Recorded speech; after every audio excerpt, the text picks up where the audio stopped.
বিএনপির বহু পূর্বে প্রচারিত ৩১ দফা এর অনেক কর্মসূচি, যেখানে আজ যারা সংস্কার কমিশন বা যারা যারা যেটা করেছে বা ঐক্যমত্য কমিশন আপনি দেখবেন, তার অনেকটাই বিএনপির ৩১ দফা কর্মসূচির মধ্যে ছিল। বিএনপি এটা অনুধাবন করেছে যে একটা স্বৈরাচার সরকার রাষ্ট্রযন্ত্রকে অন্যায়ভাবে ব্যক্তিগত স্বার্থে ব্যবহার করে যে ক্ষতি দেশের সাধন করেছে, তা কোনো একটি রাজনৈতিক দলের পক্ষে সম্পূর্ণরূপে অ্যাড্রেস করা বা সমাধান করা খুবই কঠিন একটা বিষয় হবে। নির্বাচন এলেই আমরা দেখি যে প্রতিশ্রুতির ফুলঝুরি, কিন্তু রাজনৈতিক বাস্তবতায় তো প্রশ্ন আসে যে এই প্রতিশ্রুতিগুলো কি কেবল প্রচারণার অংশ নাকি ভোটারদের সঙ্গে করা একটি দায়বদ্ধ চুক্তি? দেখুন, নির্বাচনের আগে এটা একটা প্রথা যে নির্বাচনের আগে রাজনৈতিক দল তার রাজনৈতিক কর্মসূচি অর্থাৎ পলিটিক্যাল ম্যানিফেস্টো সেটা প্রচার করে আনুষ্ঠানিকভাবে, এবং এখানে একটি রাজনৈতিক দল নির্বাচনে জয়ী হলে তার কি কি কর্মসূচি হবে, কি কি কর্মসূচি বাস্তবায়ন করবে, সেই জিনিসগুলো মানুষের কাছে উপস্থাপন করা হয়। এবং এটার প্রতি, এই কর্মসূচির প্রতি মানুষের প্রতিক্রিয়া কেমন হয়, মানুষ কিভাবে এটাকে গ্রহণ করে, এবং পরবর্তী সময় যদি রাষ্ট্র ক্ষমতায় তারা চলে যায় তখন তারা এটাকে বাস্তবায়ন, যেটা মানুষের কাছে অঙ্গীকার করে আছে বিফোর ইলেকশন, আফটার ইলেকশন তারা এগুলাকে বাস্তবায়ন করার চেষ্টা করে। কিন্তু এবারের নির্বাচনে একটি রাজনৈতিক দলের কর্মসূচিকে আমার কাছে খুব ভিন্ন মনে হচ্ছে। সেটা হলো, এবং আপনি দেখবেন যে এটা হলো বাংলাদেশ জাতীয়তাবাদী দল। তারা দীর্ঘদিন যাবত, অর্থাৎ গত ১৬-১৭ বছর যখন দেশের নির্বাচন হয় নাই, এবং এই নির্বাচন না হওয়ার পিছনে যে সমস্যাগুলো ছিল সেগুলো দূরীকরণের জন্য নিরলস আন্দোলন করে গেছে, প্রচেষ্টা চালিয়ে গেছে।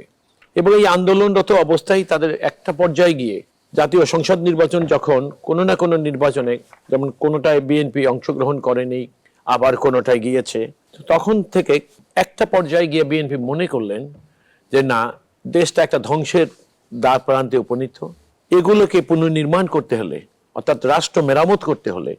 আপনি দেখবেন দীর্ঘদিন আগে, অর্থাৎ এই ২০২৪-এর স্বৈরাচারের পতনের বহু আগে বিএনপি কিন্তু তার রাজনৈতিক কর্মসূচি,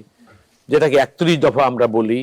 সেটা বিএনপি ঘোষণা করেছে। এবং বিএনপির বহু পূর্বে প্রচারিত ৩১ দফা এর অনেক কর্মসূচি, যেখানে আজ যারা সংস্কার কমিশন বা যারা যারা যেটা করেছে বা ঐক্যমত্য কমিশন আপনি দেখবেন, তার অনেকটাই বিএনপির ৩১ দফা কর্মসূচির মধ্যে ছিল। আমি এই প্রসঙ্গে এ কারণে নিয়ে আসলাম যে বিএনপির ৩১ দফায় এই সমাজের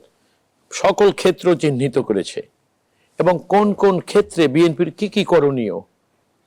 আমি যদি পার্টিকুলারাইজ না করে জেনারেলি বলি আর কি, যে বিএনপি প্রত্যেকটা ক্ষেত্রকে চিহ্নিত করেছিলেন, এবং সেখানে বাংলাদেশ জাতীয়তাবাদী দল তার রাষ্ট্র ক্ষমতায় যদি পপুলার ভোটে কোনোদিন রাষ্ট্র ক্ষমতায় আসে স্বৈরাচার থাকাকালীন সময়ে, তখন তারা বলেছিলেন যে না, আমরা এই এই কর্মসূচিগুলো। এবং এখানে আরেকটা জিনিস যেটা করেছিলেন বিএনপির, সেটা আমাদের সকলের মনে থাকার কথা, সেটা ছিল এই যে বিএনপি এককভাবেও যদি নির্বাচনে রাষ্ট্র ক্ষমতায় অধিষ্ঠিত হওয়ার মতো মেজরিটি অর্জন করে, তাহলেও স্বৈরাচার বিরোধী আন্দোলনে যারা সম্পৃক্ত ছিলেন তাদের সকলকে নিয়ে একটা মিলিত সরকারের রূপরেখা তারা, অর্থাৎ একটা মিলিত সরকার তারা তৈরি করবেন। কারণ বিএনপি এটা অনুধাবন করেছে, ম্যাডাম খালেদা জিয়া এবং আজকে বিএনপির চেয়ারম্যান যিনি জনাব তারেক রহমান, তারা খুব চমৎকারভাবে একটা বিষয় অনুধাবন করেছেন যে একটা স্বৈরাচার সরকার রাষ্ট্রযন্ত্রকে অন্যায়ভাবে ব্যক্তিগত স্বার্থে ব্যবহার করে যে ক্ষতি দেশের সাধন করেছে, তা কোনো একটি রাজনৈতিক দলের পক্ষে সম্পূর্ণরূপে অ্যাড্রেস করা বা সমাধান করা খুবই কঠিন একটা বিষয় হবে।